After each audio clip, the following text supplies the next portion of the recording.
folks, and welcome back to the Grumpy Gamer channel. That's it, you guessed it. This is that channel where you get to see this old git talk about modern games.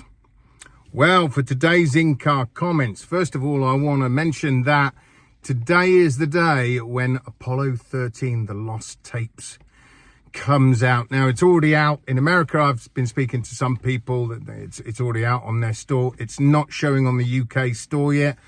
As you guys know, it's normally around 5 p.m. that new games drop on the UK store. So we shall see. This one should be around 5 o'clock. But I would honestly, I briefly spoke about it last week, but honestly, I would really hold off. I wouldn't get this one just yet. I would definitely wait for the reviews. Like I said before, if you look at the trailer, here's the trailer. There's some nice bullet time sequences in there, but honestly, some of the rest looks really quite rough, especially the outside environments. I don't know. I'm not convinced on this one. Also, speaking to other people, they got the same vibe. Yeah, they're not really too enamored by what they've seen of this game so far. So I would honestly wait on this one. Wait to see what some of the reviews are and what they say before you throw down your money against it. I would say at this point, be afraid. Be very afraid. Which is a shame. I mean, I'm hoping it's good. I'm hoping it's a good game. The premise sounds pretty good. But yeah, I don't know. There's a lot of warning signs with some of the jank you can see in there. And like I say, the sequences they show in bullet time look fantastic. And then, yeah, as you can see, they're fighting on the dance floor or something like that, of a discotheque. And yeah, it's just, like I say, I'd be very careful with this one, folks. Now, I have heard a rumor, although I haven't had it confirmed yet, Bloodiest Games are seemingly being quite cagey and tight-lipped about what's going on. But I did hear a rumor that supposedly Madison VR is coming out on the 19th, which is this Friday. And I'm not getting excited about it because, one, I haven't had it totally confirmed. And two, on the store, the game has gone back to saying announced coming 2024. That's it. So whether this rumor is true, I don't know. Maybe they'll just suddenly drop it on Friday. I don't know. Maybe you guys know more than I do. But so I'm not getting excited for it at all, because as you guys know, I was so hyped up for it and ready to go on its last release date, and then 24 hours before it was due to be released, it got delayed yet again.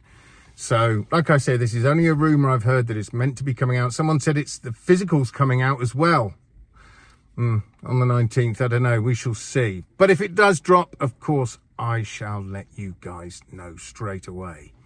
Because, as I've said many times, I'm definitely going to be streaming my playthrough of that. Because I know I'm going to be pooping myself, and I know it'll make plenty of you guys laugh. Now, on to the final subject I just wanted to talk about today. And that is how the price of games looks set to be going up even further. Now, a standard game now sets you back about 70 quid. I've seen this Star Wars...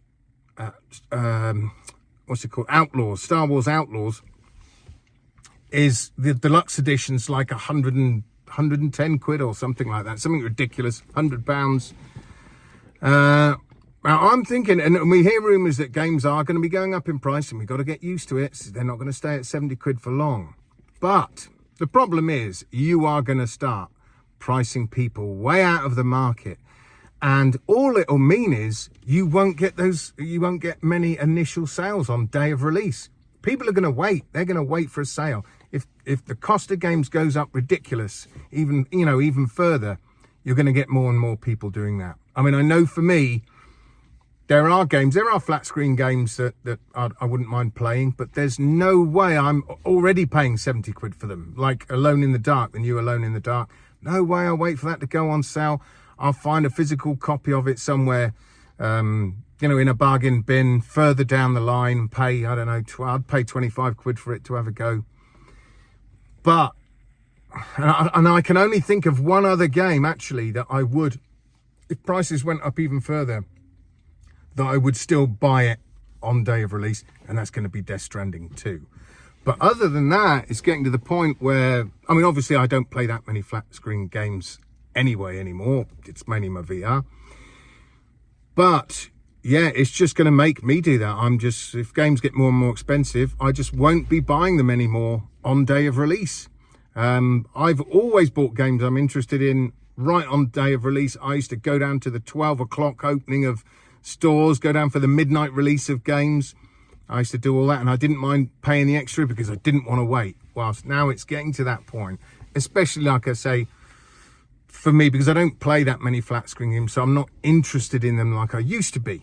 You know, love my flat screen gaming, but as soon as I really got into VR, yeah, that sort of waned off. As I've said to you guys before, I only get a couple of hours, maybe a day to play. So it's like, what do? Sit on the couch and just play a flat screen game? Or no, I want to be in the game. I'll go and do some racing. I'll go and do a bit of Hell Sweeper, which I'm really still massively into at the minute.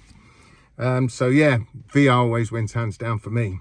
But I can see this actually backfiring, because there's going to be a lot of people that are not going to pay £100 for just a standard game if it gets up to that sort of silly value. Can you imagine that? Little kid wanting a new game, and how much is it? Yeah, it's £100, mum. It's not going to happen, is it? You know, unless you've got mega bucks. So I think the industry is going to do themselves more damage if they keep putting the prices up, because let's face it, you look at the quality of the games. A lot of games, when they come out broken, half finished. Everybody's complaining about them. So the prices have gone up already from like $50 to $60. So most games are now, flat screen games are 50 to £60, now up to £70.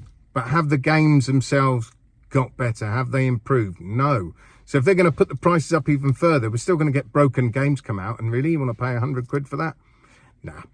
I shall be definitely waiting, if it goes up much further, wait for a sale. Like I say, wait for a bargain bin. And I think a lot more people are going to do that. So it's just going to damage the industry further.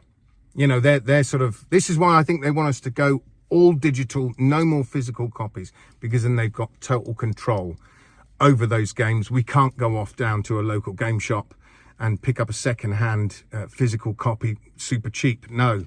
They want to control that pricing right across the board. I've spoken about it before, but I think if prices go up much further, it's just going to do more damage to an industry that is already seemingly in free fall at the moment, with all the job losses that are going on. What's going on with Microsoft? You know, they're starting to share games with PlayStation, which I totally understand that. But because the industry is so up in the air, I don't think it knows which way it's going at the minute. So this could, like I say, do it even more damage. But hey, these are just my thoughts, guys.